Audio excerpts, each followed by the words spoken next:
Hello, everyone. Thank you so much for joining me for WLBT Plus. My name is Kara Shirley, your digital news desk host, and it is Monday, June the 30th, one day away from Inauguration Day here in Jackson and several of our surrounding areas. Speaking of tomorrow being Inauguration Day, this is Mayor Lumumba's last day in office. So we are actually going to cut to him real quick. He is having a press conference outside of Thalia Mara Hall. And so we're going to cut into that, just check in real quick and see what is happening there at Thalia Mara Hall and what Mayor Lumumba has to say. While looking forward to the future. We're not only excited to have overcome many of the challenges that led to it being shuttered for a period of time, we are hopeful for the future of this auditorium, that it may be able to provide a more up-to-date experience for residents, inviting shows that people are able to see across the world, bringing them here to Jackson. So this is an investment in the future. I want to take the opportunity to thank the many people that brought this moment into fruition.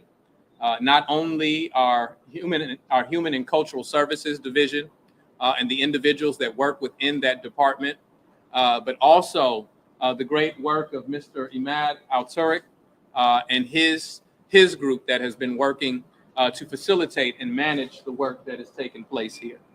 And so I want to thank them for their hard work. And if I could bring Imad forward to share the details of where this project is today. There are a few remaining items to be done, but those items do not preclude the hall from being open and shows being able to take place here at Thalia Mara. So thank you, Mr. Al-Turik. Thank you. Good afternoon. As the mayor stated, the facility has really been approved. All the remediation work has been cleared. All the tests have been excellent, actually. And then the fire marshal, the state fire marshal, approved the reopening of the facility. So the only two remaining items is one is the actually reinstallation of the fire curtain. The fire curtain has been ordered. They're manufacturing it right now. So we suspect probably sometime in August it will be here. So we need probably a week or so to install it. But prior to the installation, as you probably heard before, the beam where the fire curtain is going to be installed, there is asbestos in that beam. We don't have to do anything with it if we don't disturb it. But since we're going to anchor the fire curtain to it, there will be some disturbance to it. So we're going to have to remediate the beam, which will probably take another week or so to do that. The last thing, which will be done in the fall of next year, is going to be the installation of the second chiller, which has been ordered. This probably has about 14 to 16 weeks time before it arrives. So once the second chiller is here, we will install the first and second chiller, and then the facility will be 100% complete and ready to go. In the meantime, this is not going to impact any events that will happen. We'll just coordinate with the Department of Human and Cultural Services to work around those two remaining items here. Thank you. Thank you again. As I was speaking about the memories that residents have here at Thalia Mara, it actually brought to mind one that's personal to me. And I think it's appropriate to mention this as we come to the close of our administration. It was actually here at Thalia Mara that I remember early in my first term that I was asked by one of our local media reporters whether my wife was pregnant with our second child. I think it was Ross, but he's denying it right now. It was Ross who asked that question, being intrusive as he normally is, right? But that's a memory that I will have here, and we look forward to residents filling this hall up again. And so this is a call to action. This is a call to action for residents to become aware of the events, aware of the performances that are taking place, that will take place at Thalia Mara, and come back and enjoy the culture in your city. come back and support the economy of this city. Your city needs your support. Your city needs for your investment. And Jackson is full of a vibrant culture that we want not only residents of Jackson, but people in the greater Jackson area and beyond to come and enjoy. And so I really would like for the residents to hear that cry. And I can assure you that you will see me on more than just a few occasions come back and enjoy all that Thalia-Mara has to offer. Because this is, I'm going to call this person in the middle who is not a part of the staff to come and join me at the podium. I just, because this is my last press conference, I just want to end it with an expression of gratitude. I'm grateful to the residents of Jackson for giving me the professional honor of serving you. I have enjoyed the service. Not necessarily every moment has been an easy one, but grateful for the opportunity to try to build our city into a better place. When people understand what this city means to me, you understand what the opportunity to serve means. Moving to Jackson in 1988 was the best decision my parents ever made. We not only found a home, we found community. I have spent more time with the residents of Jackson than I have my own blood relatives. This is the place that my parents are buried. And this is also the place that we raise our little girls. And so I thank you, residents of Jackson, and I thank you, Ebony Lumumba, for giving me the opportunity to do this. I thank you for your patience, not only with the hours that I've served, but also your patience with, whatever frustration I was dealing with and how I may have taken that frustration off, on the people at the house, right? And, if I must say, not only, are we moving on, but you have had the very best first lady that the city of Jackson, in my biased opinion, has ever had. And so the new opportunity that I go forward, and I will be going into my law practice, I will be going into some consultancy, but it also gives me an opportunity. She will remind me time and time again that I get to be in the carpool line, right? That I get to take our girls to school more often. But I also get to be a fan of somebody that I admire each and every day, and that's my wife, who is brilliant, just absolutely brilliant, far more intelligent than myself. I think, Anthony, that says a lot about me, that I would marry somebody smarter than me, right? But I'm grateful that I now get to take that opportunity to do that. So thank y'all. And with that, I'll open it up to any questions that you have. And that was Mayor Ashokwe Antar Lumumba, not only talking about Thalia-Mara Hall, saying that it is clear to open. There are still some things that need to be handled and done, but for the most part, it is clear to open. There was not a date given on the opening, or at least maybe it was and we didn't hear it, but we will have more on this press conference tonight during our newscast, so make sure you tune into that. And then also he was speaking on his last day in office, last day of his administration, and thanking his wife for essentially putting up with him over the past 8 plus years, as he has served Jackson as the mayor. So we will have a new mayor inaugurated tomorrow. We're going to be covering here for you on the digital news desk, so make sure you're tuning in there. We'll go ahead and jump into the news now, give you guys some updates on things that are happening in our area. One of those things is a homicide that has taken place in the city of Clinton. It happened this morning. The Clinton Police Department are investigating this homicide. So this is what we know right now about it. It happened on Meadowick Drive, and that is according to Marley Price, the communications director for the city of Clinton. This is video of the scene, active scene earlier this morning. Police were gathering information regarding the homicide. We have not gotten an update on that yet, but as soon as we do, we will certainly pass that information along to you guys. Looking here on our social stream, got Shakia here saying hello, everyone. In Georgia, that's saying good afternoon. Brit saying hello, and Rhonda saying hello as well. So thank you all so much for tuning in, and communicate. Let me know where you're watching from if you are watching on our social streams. Now, coming to an incident that happened here in Jackson, where Capitol Police are investigating a weekend shooting that left one person injured here in Jackson. So they say that it happened Saturday morning, shortly after midnight. Jackson firefighters initially responded and began helping the victim on North State Street. That person was then taken to a hospital. No arrests have been made in this yet, and there's no word on who shot the victim or why the victim was shot. And going to Port Gibson now, where a teenager is being charged as an adult for a shooting that happened last week in Port Gibson.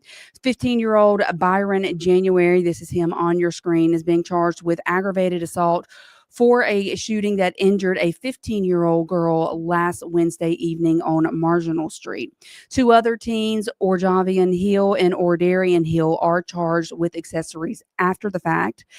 Fourth person, 18-year-old Jamarian Mallet, is also charged with shooting inside the city limits. So this is the fourth person that is being charged in this incident. We'll continue to follow it and bring you the updates. Speaking of continuing to follow crimes and situations that happen in our area, Jackson police have made an arrest in a double homicide that happened almost a year ago. So 36-year-old Jimmy Lee Davis Jr. is accused of shooting Frederick and Shirley Williams in July of last year. And we have a video from when that happened right here for you. The victims' bodies were found inside of an apartment at the Addison Place complex on Robinson Road. Police say that this is still an ongoing investigation, but they have made an arrest in this. And again, it was 36-year-old Jimmy Lee Davis Jr. who has been arrested in that. We'll continue to follow this and let you know more. And speaking of following cases, we have a trial date that has been set for a man that is accused of killing another man at an Canton apartment complex. So we first told you about the killing at Canton Estates Apartments 6 months ago. 20-year-old Devontae Johnson was shot twice in that shooting, and he passed away from his injuries. Investigators found him lying face down inside the gate of the complex. 24-year-old Tyrese Dixon was arrested for this shooting. This is Tyrese on your screen. He goes to trial October the 27th in the Madison County Circuit Court. So we will follow that and bring you the updates on that situation. And two Mississippi school superintendents have been indicted on federal fraud charges. Mississippi Today reports that Earl Joe Nelson, who is the former superintendent of Clarksdale Municipal School District and current Leake County School District, and Mario Willis, the superintendent of Hollandale School District, allegedly paid each other tens of thousands of dollars in school funds for consultant services. We're told that those services never were rendered from November 2021 through at least June of 2023. This duo is also accused of stealing U.S. Department of Education funds that were intended for for their districts rather. Right now, it's still unclear if the two still have their jobs, but we are certainly looking into that to make sure you are keeping it tuned in here to WLBT. And firefighters in Idaho, some extremely sad news coming out of Idaho yesterday, where firefighters were ambushed by a sniper while they were responding to a northern Idaho mountain community. Two of those firefighters were killed in a spray of gunfire over several hours in an attack that the governor there is calling a heinous assault. According to authorities, the fire may have been set intentionally to draw the first responders to the scene. Hikers and residents were stuck on the mountain during a shelter in place warning until police could locate the assailant. Officers found a man laying dead on the mountain with a rifle next to his body. He is believed to be the shooter at this time. A third victim and firefighter is recovering this morning. He was last listed in stable condition. And Hinds County Sheriff Tyree Jones posted on Twitter and Facebook in response to the incident, saying in part, "No call for service is ever routine, whether law enforcement, fire, or EMS. The unfolding situation in Idaho is a sobering reminder of the risk our first responders face daily, praying for all involved and for swift identification and neutralization of the threat." So now we know, of course, at this time, we know that they do believe that the assailant is dead. And so we are going to continue to follow the shooting out of Idaho and keep you updated on that.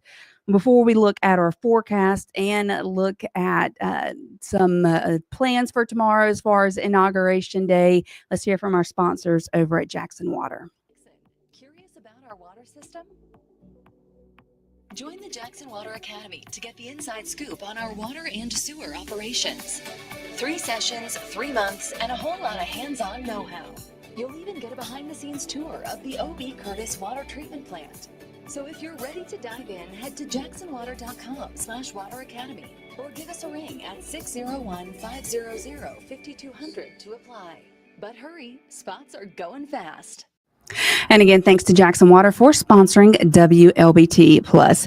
Normally, we take a look outside over the area with our sky cams at the beginning of the show, but since we cut to the press conference from Mayor Lumumba, let's go ahead and take a look outside over Raymond. Well, nope, we're not going to do that because the system it's giving me a glitch. How about that? That's fun. Well, it is hot outside and it is sunny. There are some clouds in the sky, but we all know it's summertime in Mississippi. It's going to be hot. So let's look at our current temperatures right now outside across the area. You can see that we are sitting in, we're sitting in the 80s to the the lower 90s, upper 80s, lower 90s across the area.